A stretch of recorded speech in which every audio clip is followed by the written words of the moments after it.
Hi guys, welcome back po sa ating YouTube channel. Ngayon naman sa video natin ay share ko naman sa inyo yung pump na binili natin sa online. So ito po yun guys, yung pump na binili natin. So 1 horsepower po iyan. At gagawin natin dyan ay lalagyan natin ng automatic pump control. So ito yung automatic pump control. So ang niyan guys ay ang purpose niyan, kaya umorder tayo para mag automatic on and off yung ating water pump.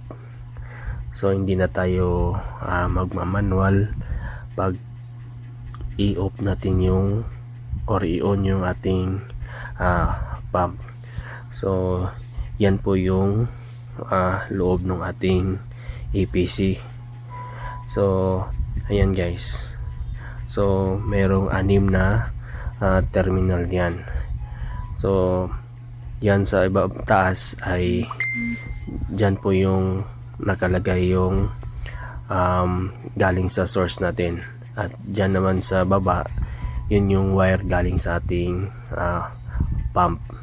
So sa next video natin guys ay ipapakita ko sa inyo kung paano wiringan yung automatic pump control. So ayan guys.